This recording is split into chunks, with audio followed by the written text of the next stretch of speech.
जय हिंद साथियों, हो चुका आगाज लड़का युग बदलने की तैयारी।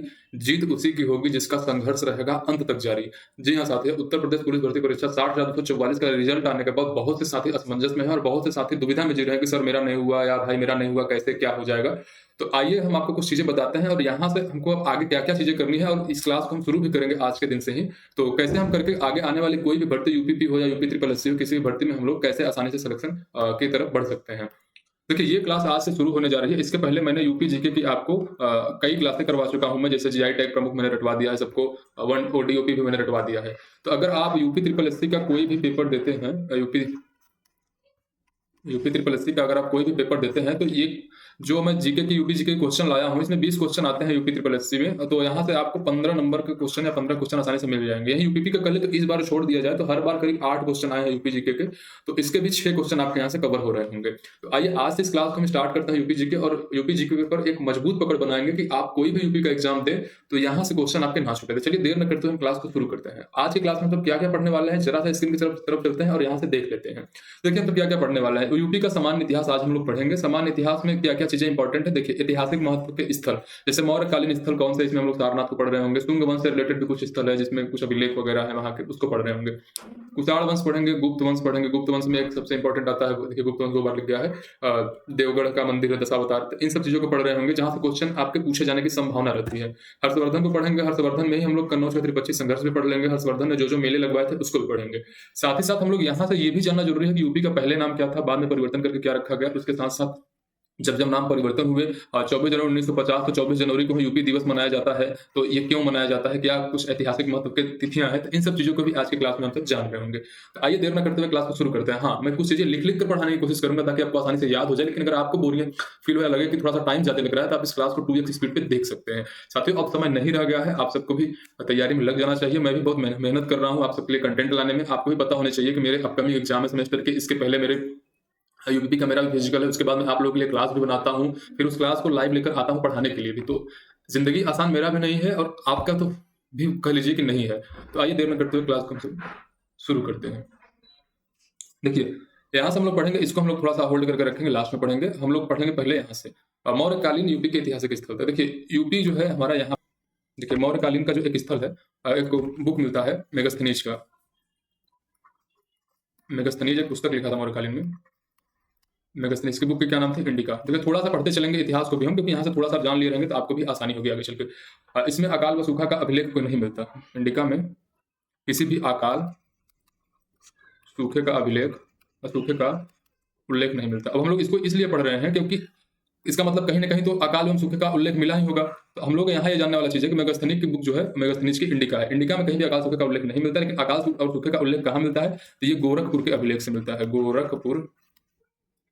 गोरखपुर के अभिलेख। अब कौन सा अभिलेख है, तो गोरखपुर में शाह गौरा का ताम्रलेख है। तो यहां से हम लोग लिखेंगे गोरखपुर के शाह गौरा ताम्रलेख। ताम्रलेख में सूखे का उल्लेख मिलता है। यहां से हम लोग इसको जानेंगे। मेरठ एवं टोपरा के स्तंभ को फिरोज शाह तुगलक ने उखाड़कर दिल्ली में लगवाया। देखिए मेरठ टोपरा के अभिलेख के स्तंभ को फिरोज शाह ने उखाड़कर दिल्ली में लगवाया। देखिए इतना हम लोग को जानना चाहिए कि फिरोज शाह ने कहाँ के अभिलेख को दिल्ली में लगवाया, तो मेरठ के अभिलेख को फिरोज शाह ने दिल्ली में लगवाया। इसके बाद फिर हम लोगों ने ये भी पढ़ा कि शाह गौरा ताम्रलेख में जो गोरखपुर में है, यहाँ पे सूखे का मिलता है उल्लेख। और सूखे का उल्लेख मेगस्थनीज के इंडिका में नहीं मिलता। मेगस्थनीज कौन था, तो चंद्रगुप्त के दरबार में आया था ये, मतलब मौर्यकालीन ही था, और इसने एक पुस्तक लिखी जिसका नाम था इंडिका। चलिए थोड़ा सा हम लोग और जानेंगे सारनाथ के विषय में, क्योंकि सारनाथ भी बौद्धकालीन मौर्यकालीन की दृष्टि से काफी महत्वपूर्ण स्थल अपना हो जाता है। तो आइए हम सब सारनाथ के बारे में जानते हैं, और इसके पहले हम लोग थोड़ा सा जानेंगे कि अरौरा का अभिलेख। देखिए अरौरा भी पड़ता है, मिर्जापुर जिले में पड़ता है अरौरा, और यहाँ का अभिलेख की भी कुछ मान्यताएं हैं। तो आइए इसको भी हम लोग थोड़ा सा जानेंगे। यहाँ पे लिखते हैं अरौरा का अभिलेख।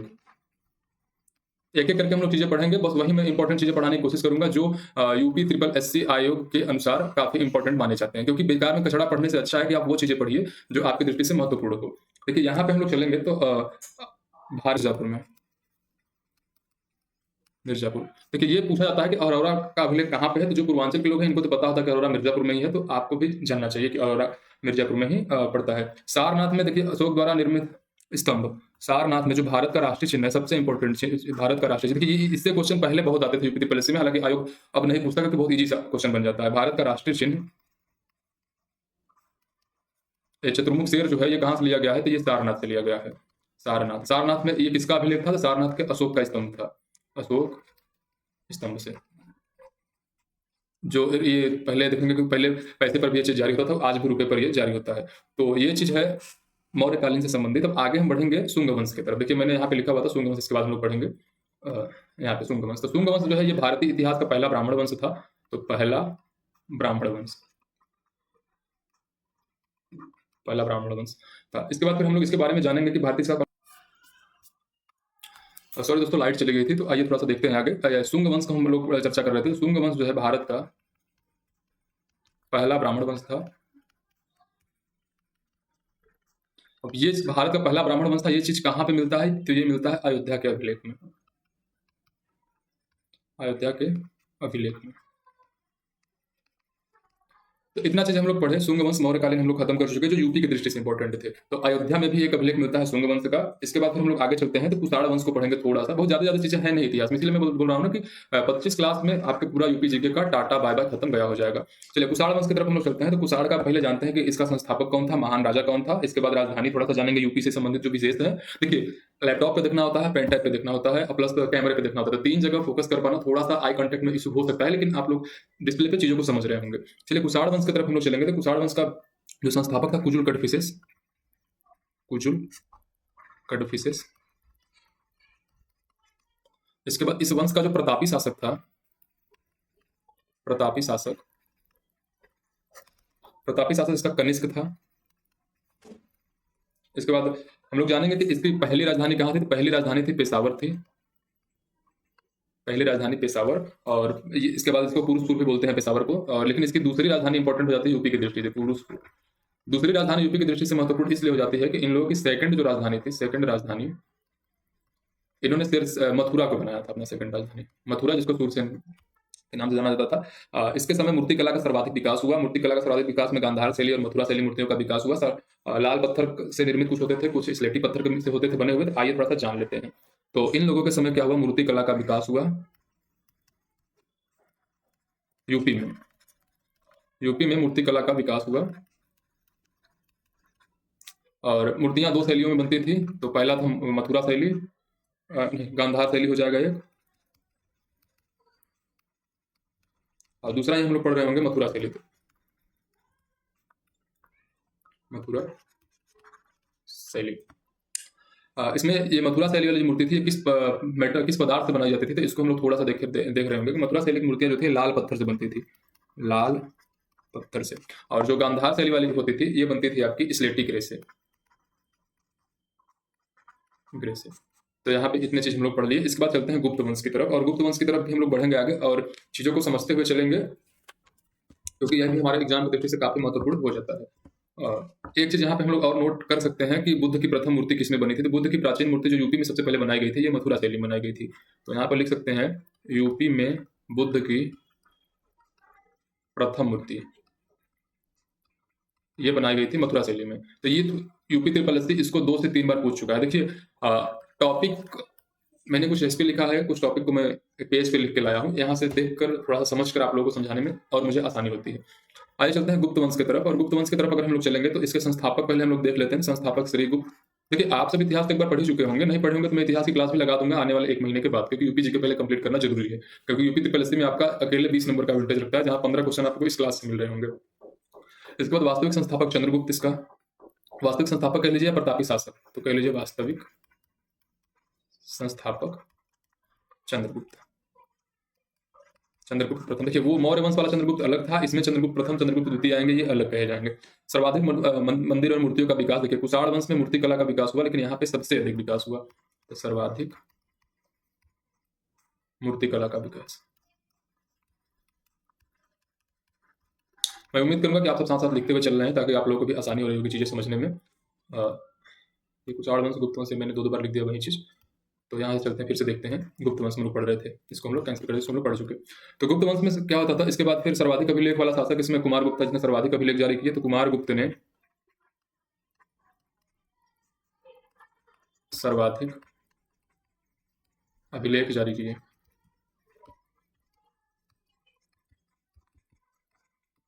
इसके बाद फिर हम लोग थोड़ा सा देखेंगे कि प्रयाग स्तंभ लेख, प्रयाग को प्रशस्ति अभिलेख भी देखिए। ये क्वेश्चन सबसे इंपॉर्टेंट फेवरेट है आयोग का, कि प्रयाग प्रशस्ति अभिलेख। इस क्वेश्चन को मैं अलग से एक पेज पे लिख के लाया था, ये क्वेश्चन जो मैं अभी आपको कराने जा रहा हूँ, तो इसको आप थोड़ा सा ध्यान दीजिएगा।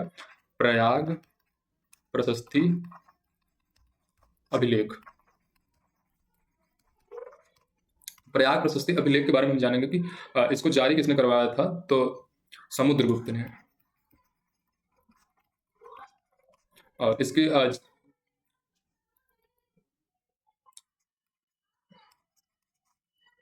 हरिसेठ ने, मतलब इसकी जीत का वर्णन हरिसेठ ने, वर्णन या उसको कह सकते हैं कि जीत का जो होता है ना, बखान करना, था हरिसेठ ने किया है। तो समुद्रगुप्त की जीत का वर्णन प्रयाग प्रशस्ति अभिलेख में हरिसेठ ने किया है। इसके बाद प्रयागराज गढ़वा थोड़ा सा पढ़ेंगे, इससे संबंधित है, तो यहाँ से पढ़ लेंगे हम लोग। प्रयागराज गढ़वा थोड़ा सा हम लोग पढ़ेंगे। तो इसमें क्या है कि दो राजाओं का वर्णन मिलता है, कुमारगुप्त और स्कंदगुप्त। ये थोड़ा सा यूपी की दृष्टि से महत्वपूर्ण हो जाता है, कुमारगुप्त स्कंदगुप्त। तो प्रयागराज का गढ़वा जो अभिलेख है, या प्रयागराज से गढ़वा जो किन दो शासकों से संबंधित है, तो कुमारगुप्त और स्कंदगुप्त। ये क्वेश्चन देखिए अमूमन यूपी त्रिपलएसपी पूछता नहीं है, लेकिन शायद मूड घूमे तो उसका पूछ सकता है। अभी एक बार ही ये क्वेश्चन पूछा गया है, जब जहां तक मैं इस बुक में देख रहा था इसको। इसके बाद फिर हम लोग चलेंगे, इन्हीं गुप्त वंश से संबंधित है एक दशावतार मंदिर, हम लोग उसको देख रहे होंगे यहाँ पे। दशावतार मंदिर से क्वेश्चन कई बार पूछे जा चुके हैं, इसलिए इसको पढ़ना थोड़ा सा ज्यादा जरूरी हो गया था। तो आइए हम लोग देखते हैं यहाँ पे दशावतार मंदिर। दशावतार मंदिर का संबंध जो है गुप्त काल का है, सर्वश्रेष्ठ मंदिर कहा जाता है। यहाँ पे थोड़ा सा मैं पेन टाइप को सही कर लेता हूँ, ये हो जाएगा गुप्त काल का सर्वश्रेष्ठ मंदिर। गुप्त काल का सर्वश्रेष्ठ मंदिर हो जाता है ये। इसके बाद हम लोग फिर से चलते हैं, आगे चीजों को देखते हैं। ये कहाँ पे है, ये पंचायतन शैली में बना हुआ है, ये ललितपुर झांसी में है। तो इसकी शैलियाँ पूछी जाती है। पंचायतन शैली क्या होती है, मैं अभी आपको बता रहा हूँ। ये पंचायतन शैली, पंचायतन शैली ये होती है कि देखिए, ये स्क्वायर में चार ऐसे बने रहेंगे, दो आगे हो गया, फिर एक ये हो जाएगा पीछे, एक इसके ये हो जाएगा पीछे, इसके ऊपर एक और मंदिर बना रहेगा। तो ये होता है पंचायतन शैली। तो दशावतार का जो मंदिर है, ये पंचायतन शैली में बना हुआ है, ये गुप्तकालीन मंदिर है। ये कहाँ पे है, देखिए जब हम लोग पढ़ते हैं तो यहाँ से मैप बनाते हैं, ये हो गया बलिया, ये हो गया सोनभद्र, फिर यहाँ से चलेंगे तो यहाँ पे पड़ता है अपना झांसी ललितपुर। तो इसी वाले रीजन में है, ललितपुर झांसी में ही ये है दशावतार मंदिर, जो पंचायतन शैली में बना हुआ है। आगे हम लोग थोड़ा सा देखेंगे इसके बाद वाली चीजों को। तो वहां पे हम लोग हर्षवर्धन को पढ़ रहे होंगे। हर्षवर्धन में ज्यादा चीजें इंपॉर्टेंट नहीं है, हर्षवर्धन का इंपॉर्टेंट सबसे ज्यादा ये हो जाता है कि कन्नौज का त्रिपक्षी संघर्ष इसमें इंपॉर्टेंट है, थोड़ा सा इसको पढ़ेंगे हम। कन्नौज, वही कन्नौज जो महोदय श्री के नाम से जाना जाता है, जहाँ के इत्र को बहुत ही महत्वपूर्ण माना जाता है। उड़ी यूपी में कन्नौज की इत्र, खुशबुओं का शहर कन्नौज को कहा जाता है, महोदय श्री भी इसको कहा जाता है। तो कन्नौज का त्रिपक्षी संघर्ष हम लोग पढ़ेंगे, त्रिपक्षी संघर्ष। ये तीन राजाओं के बीच का संघर्ष था ये, तो इसको भी हम लोग यहीं पे पढ़ रहे होंगे। इसके बाद हर्षवर्धन में है, तो इसने प्रयागराज में जो है कुंभ का आयोजन करवाया था, कुंभ मेले का आयोजन, इसलिए ये भी इंपॉर्टेंट हो जाते हैं। तो ये भी तो इसलिए चलिए थोड़ा सा हम लोग देखते हैं चीज़ों को और आगे बढ़ते हुए चलते हैं। कलर मैं थोड़ा सा चेंज कर लेता हूँ ताकि मजा आए पढ़ने में। हाँ, और देखिए पहली राजधानी इनकी जो थी हर्षवर्धन की, थानेश्वर थी। इसके बाद फिर इन्होंने राजधानी दूसरी कन्नौज को बनाया, कन्नौज। अब ये जब कन्नौज को राजधानी बनाए, फिर इसके पीछे त्रिपक्षी संघर्ष कन्नौज का है। पढ़ने में मजा आता है जब इतिहास में इन सब चीज़ों को पढ़ते हैं तो, लेकिन हम लोग यूपी के परिप्रेक्ष्य में पढ़ रहे हैं तो थोड़ा थोड़ा पढ़ते हुए चलेंगे। इसके बाद हम लोग चलेंगे, दूसरी राजधानी कन्नौज था। कन्नौज को इत्र नगरी कहा जाता है, महोदयश्री कहा जाता है, कान्यकुब्ज कहा जाता है, तथा पूर्व का ग्रासलैंड भी कहा जाता है। तो देख लीजिए क्या क्या कन्नौज के क्या क्या कहा जाता है। तो यहाँ पे हम लोग थोड़ा सा देख रहे होंगे कन्नौज के उपनाम हम लोग यहाँ पे देख लेते हैं। देखिए कन्नौज को क्या क्या कहा जाता है। तो कन्नौज को पहला कहा जाता है इत्र नगरी, महोदयश्री, पूर्व का ग्रास। इसके बाद इसको कान्यकुब्ज भी कहा जाता है, कान्यकुब्ज। इन सब इतने नाम आ सकते हैं कन्नौज के, क्योंकि कन्नौज बहुत ही इंपॉर्टेंट है इतिहास की दृष्टि से, खासतौर से ये त्रिपक्षी संघर्ष की वजह से। अपने आगे हम लोग देखते हैं चीजों को। तो कन्नौज का त्रिपक्षी संघर्ष हम लोग थोड़ा सा आगे पढ़ेंगे, यहाँ पे चलेंगे हम लोग। कन्नौज का त्रिपक्षी संघर्ष, हेडिंग पहले से मैंने लगाया हुआ है। देखिए इसमें था, ये संघर्ष 3 वंशों में था, ज्यादातर क्वेश्चन यही पूछे जाने की संभावना रहती है। तो कन्नौज का त्रिपक्षी संघर्ष किन किन राजाओं के बीच में था, या फिर किन किन उसमें कह सकते हैं कि किन किन वंशों के बीच था। तो आइए थोड़ा सा जान लेते हैं। तो कन्नौज के त्रिपक्षी संघर्ष में देखिए, जब ये वर्धन वंश खत्म हो गया तो कन्नौज के त्रिपक्षी संघर्ष में 3 वंशों का मतलब काफी आपस में टकराव रहा। तो जाइए जानते हैं कौन कौन से 3 वंश थे। तो पहला था अपना पाल वंश, दूसरा था प्रतिहार, और तीसरा था दंती दुर्ग। किसका संस्थापक था? इसको हम लिखेंगे राष्ट्रकूट। अब इन तीनों के संस्थापक हम लोग लिख लेते हैं, क्योंकि यही ज्यादातर पूछा जाता है किन किन वंशों के बीच में विवाद था। तो संस्थापक थे इसके पाल वंश गोपाल, ये जो था हमारा बिहार और बंगाल के बाढ़ वाले क्षेत्र में था। प्रतिहार के संस्थापक थे आपके नागभट्ट, और राष्ट्रकूट के थे दंती दुर्ग। तो ये हो गया कन्नौज के त्रिपक्षी संघर्ष से संबंधित जो यूपी जीके में अमूमन थोड़े बहुत हल्के क्वेश्चन पूछे जाते हैं। बाकी ऐतिहासिक दृष्टि से एक बार इसको पढ़ना होगा। तो उसमें थोड़ा सा कहानी ये हो जाती है कि कन्नौज का कुछ अपना व्यापारिक महत्व था उस टाइम। भारत में जो कन्नौज था ये 2 मार्गों को मिलाता था, यहीं पे इसका चौराहा बनता था कन्नौज में। तो इसका एक अपना अलग ही व्यापारिक महत्व था, जिसको लेकर के सभी लोग चाहते थे कि कन्नौज पर अगर हमारा कब्जा आएगा तो टैक्स अच्छा खासा वसूलेंगे, तो राज्य अच्छे से वसूली अच्छा खासा हो जाएगी, कमाई होगी। इसलिए कन्नौज को लेकर के काफी विवाद रहा, लगभग कई वर्षों तक संघर्ष चलता रहा। इसको इतिहास में हम लोग जब पढ़ेंगे तो अच्छे से पढ़ रहे होंगे, क्योंकि यूपी जीके की दृष्टि से उतना महत्वपूर्ण नहीं होता है, लेकिन इतिहास में अगर पढ़ेंगे तो इतिहास में इससे क्वेश्चन बनते हैं। और एक चीज हम लोग ये छूट गया, श्रावस्ती।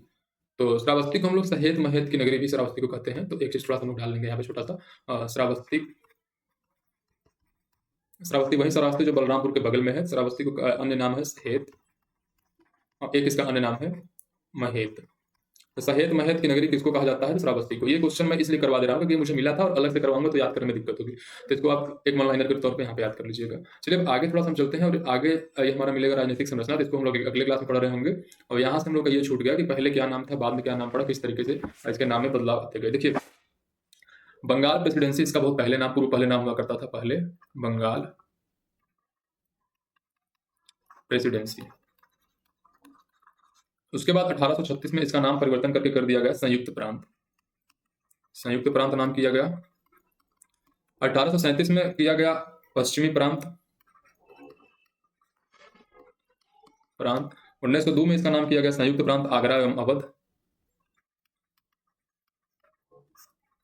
प्रांत आगरा व अवध, मतलब अवध का क्षेत्र इधर हो जाएगा, आगरा का क्षेत्र इधर, अवध इधर। संयुक्त प्रांत आगरा व अवध। इसके बाद फिर 1937 में इसका नाम फिर बदला, और 1937 में इसका नाम केवल किया गया संयुक्त प्रांत, यूनाइटेड प्रोविंस, संयुक्त प्रांत। अब प्रांत ही क्यों इसको कहा जाता था? राज्य और प्रांत में फर्क क्या है, ये जब मैं लगाऊंगा पॉलिटी की पहली क्लास तो उसमें मैं पूरी चीज बता दूंगा। राज्य, राष्ट्र, राष्ट्रवाद, मतलब राष्ट्रवाद, राज्य, राष्ट्र और प्रांत, इन सब चीजों को मैं पॉलिटी की पहली क्लास लगाऊंगा, आपके सारे डाउट क्लियर कर दूंगा कि आखिर राज्य क्यों लिखा रहता है। भारत को जब हम पढ़ते हैं संविधान में तो हर जगह राज्य राज्य शब्द क्यों आते हैं, तो पॉलिटी की पहली क्लास लगाकर इन सारे डाउट को मैं क्लियर कर दूंगा आपका। और इसके बाद चलते हैं 24 जनवरी 1950 को। तो यहाँ से हमारा नाम आता है उत्तर प्रदेश। उत्तर प्रदेश यहाँ पे नाम इसका फाइनली 24 जनवरी 1950 को मिला। यहाँ पे सबसे अधिक इंपॉर्टेंट बात यह है कि 24 जनवरी को ही हम मनाते हैं यूपी दिवस, यूपी डे। तो दोस्तों ये रही छोटी सी क्लास आपके लिए। अगर क्लास अच्छी लगी हो तो लाइक कर दीजिएगा। अगर थोड़ा सा भी कोई डाउट हो या कुछ रह गया हो, जहाँ पे कंफ्यूजन समझ में आई हो, तो कमेंट करके जरूर बता दीजिएगा, अपना सजेशन कर दीजिएगा। क्योंकि तो क्या अगर आप ऑफलाइन में पढ़ाए हो, अगर नया नया ऑनलाइन शुरू करते हो तो थोड़ा सा कठिनाइयाँ होती है, क्योंकि ऑफलाइन में बच्चा सामने होकर पढ़ता है या फिर जो भी साथी हमारे पढ़ते हैं। तो अगर ऑनलाइन में थोड़ा सा मुझे पता है कि आई कांटेक्ट में प्रॉब्लम हो रही होगी, क्योंकि टैब पे देखना, लैपटॉप पे देखना, फिर कैमरे पे देखना, कीबोर्ड पे देखना, कीबोर्ड को हैंडल करना, फिर साथ में मैं एक शॉर्ट नोट्स लेकर आता हूँ जिसको देख कर पढ़ाना की कोशिश करता हूँ, तो फिर हर जगह देखना थोड़ा सा कंफ्यूजन हो जाता है। तो ये रही आपकी क्लास। तब तक के लिए बाय बाय, जय हिंद। अगले क्लास के लिए आप सब तैयार रहिए। उम्मीद करूंगा कि अगला क्लास भी आप सब अवश्य देखेंगे।